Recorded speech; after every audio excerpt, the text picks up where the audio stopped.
asambleístas tenemos derecho a la réplica. Por favor, vamos a elevar el debate. Acójase el punto del debate.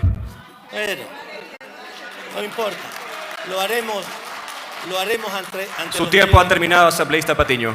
Lo haremos ante los medios de comunicación. De esta forma, el legislador Ricardo Patiño por la Revolución Ciudadana, aunque un poco silenciado y atropellado por los distintos poderes del Estado que ejercen la función máxima autoridad en la Asamblea, hace respetar su voz y sobre todo le hace perder los estribos al presidente Neil Olsen, quien prácticamente no le gustan los reproches, peor que le digan las cosas en la cara, pues vemos que en forma malcriada hace silenciar el micrófono para no dejar terminar el mensaje, el cual ya todo el Ecuador conoce. Aquí no estamos en un parlamento, sino más bien en una dictadura, y la cual, si no le gusta lo que habla, simplemente te intentan hacer callar. Pero lo importante es destacar aquí que el señor Patiño nunca se doblegó. Aquí tu amigo Jorge Bonilla en este espacio de Notiface Press por Radio Face, cual le pide que te suscribas, que dejes ese like, que comparta con todos. Después vamos a ver el tema. Nos encontramos en un momento decisivo para el futuro del Ecuador. Quiero manifestar de entrada mi rechazo con absoluta firmeza a la intención de archivar el proyecto de ley para dar cumplimiento estricto a la decisión que adoptó el pueblo ecuatoriano en abril del año 2024. Me parece que estamos aquí a toda costa intentando dar marcha atrás a decisiones tomadas por nuestro pueblo. El pasado 21 de abril del 2024 se produjo una consulta y un referéndum. El presidente Daniel Noboa presentó las preguntas. 9 preguntas le fueron aprobadas, todas las que tienen que ver con seguridad. Decían que con eso ya íbamos a tener el país seguro, las cosas iban a estar fantásticamente bien, el Ecuador iba a ser un dechado de tranquilidad, de armonía, podíamos pasear por las calles, por los parques, íbamos a estar en un mundo maravilloso. Le aprobaron todas las preguntas de la consulta, después se les han aprobado las leyes, ha aumentado el presupuesto y las cifras del primer semestre del 2025 son las peores en la historia de la inseguridad del Ecuador, muy parecidos a Haití, e incluso les estamos ganando en inseguridad a Haití. Esas 9 preguntas le fueron aprobadas al señor presidente Noboa, pero 2 preguntas le fueron rechazadas.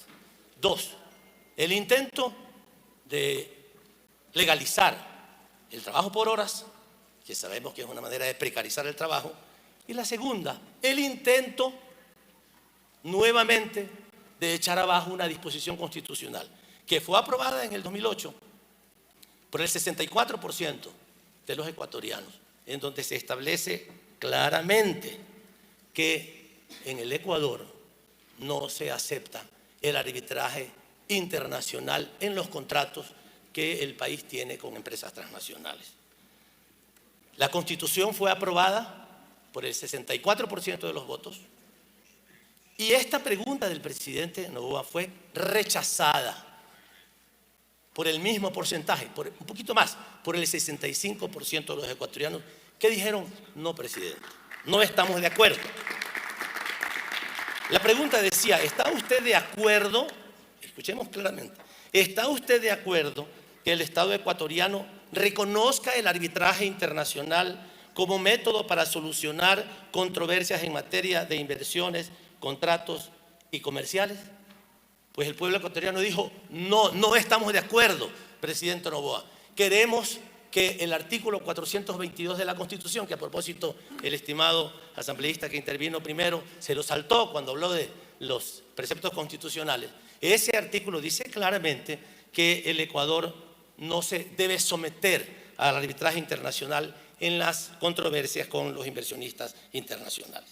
Eso para que quede claro, o sea, que quede claro que la propuesta que se hizo el año pasado de esta ley lo que intenta es superar las normativas infraconstitucionales, porque la Constitución lo dice, la consulta popular lo ratifica, pero hay alguna legislación que permite pasarse por encima de eso, como se acostumbra a decir, lamentablemente, utilizando una palabra gringa, bypassear la Constitución a través de algunas normativas de inferior calidad, de inferior categoría. ¿Y por qué es importante cerrar el paso al arbitraje internacional? Porque las causas que se tratan en los organismos internacionales de arbitraje generalmente afectan negativamente los intereses del Estado ecuatoriano y de nuestro pueblo. Ecuador ya ha perdido miles de millones de dólares pagando indemnizaciones en arbitrajes internacionales y actualmente enfrenta procesos pendientes por decenas de miles de millones de dólares. Normalmente, ¿cómo se constituyen estos tribunales de arbitraje vinculados con el Banco Mundial? Por staff de abogados de las empresas transnacionales, por representantes de las empresas internacionales, que son los que deciden los casos y siempre afectando a nuestro país. 3 ejemplos a la carta. El caso Chevron. Tras causar durante décadas uno de los peores desastres ambientales en la Amazonía ecuatoriana, esta empresa fue condenada por tribunales nacionales a indemnizar a las comunidades afectadas y justamente, óiganlo bien, justamente aprovechando y abusando de la figura del arbitraje internacional, la empresa Chevron logró evadir la justicia, o está logrando evadir la justicia ecuatoriana. ¿Qué hizo Chevron? Contaminó tierras, ríos, esteros, lagunas, quebradas por derrames de más de 26.000 barriles de crudo y 18 millones de galones de aguas tóxicas. 916 piscinas de desechos de hidrocarburos abiertas, cuyas filtraciones degeneraron tierras, ríos y aire y provocaron muchísimos casos de cáncer entre nuestros pobladores amazónicos. Enfermedades, 1.064 familias encuestadas, hubo 306 casos de cáncer, entre ellos 10% en menores de edad, pérdidas de cultivos, etc.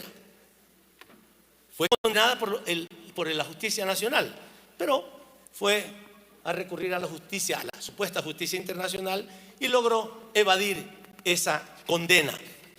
Caso Occidental, llamado Oxy.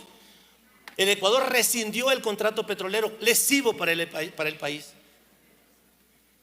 Y sin embargo, porque lo hizo para defender los intereses del Ecuador y que no se siga llevando Oxy la mayor parte del petróleo que salía de los campos petroleros, el Ecuador fue condenado a pagar por el arbitraje internacional casi 1.000 millones de dólares a esa compañía.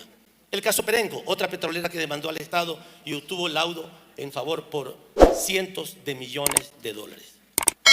3 nombres que simbolizan cómo los arbitrajes internacionales se resolvieron en desigualdad de condiciones en perjuicio del Estado ecuatoriano. ¿Es esto justicia? No.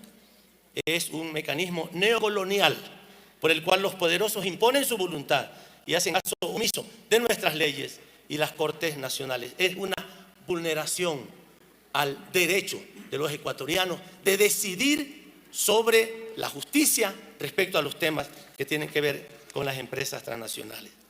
Por ello, quiero enfáticamente rechazar esta propuesta que hace la Comisión de archivar ese proyecto de ley. Y solamente para terminar, señor presidente, y lamentablemente usted cometió un grave error ayer cuando no permitió que los asambleístas tuviéramos derecho a la réplica después de que un comediante hizo algunas observaciones respecto a... Le adelanto, asambleísta, que debe acogerse al punto del debate. Sí. ¿Y cómo? Tal como escuchó, tiene que acogerse al punto de debate. Gracias. Gracias por levantarme la voz, presidente, y por impedir que nosotros hagamos defensa de nuestros derechos. Pues seguramente usted me va a apagar el micrófono. Así que, sí, lo sé, usted lo hace con esa sonrisa que lo caracteriza. Pero quiero decirle, presidente, que usted está cometiendo un gravísimo error. Los asambleístas tenemos derecho a la réplica. Por favor, vamos a elevar el debate. Acójase al punto del debate. Bueno, no importa. Lo haremos ante Su tiempo ha terminado, asambleísta Patiño. Lo haremos ante los medios de comunicación, presidente, y lamento su comportamiento tan errático. Y de ese payasito... Sé que ese tipo de notas no van a salir en los medios grandes, rimbombantes, y tampoco van a decir que el señor Olsen no deja hablar a los asambleístas RC, y peor aún, cuando le tocan un vale, el cual no le gusta. Y esto es cuando los señores ADN dicen introperios, insultos y muchas otras cosas más a los DRC. Ahí sí está permitido. Hasta les abre el micrófono mucho más tiempo. Pero sabemos el sesgo. Pero recuerde, señor Olsen, usted no va a estar al mando de la asamblea para siempre. Y esto tarde o temprano se paga. Aquí la verdad, usted ha venido más que como un presidente de la asamblea. Al parecer un capataz de Hacienda. Labor bochornosa que se va marcando en la historia, quedará marcado también para siempre en su currículo. Pues vemos que un legislador bien parado le deja esto bien claro. Déjanos tu like, comparte este video, suscríbete a YouTube, síguenos en las redes y nos vemos hasta la próxima.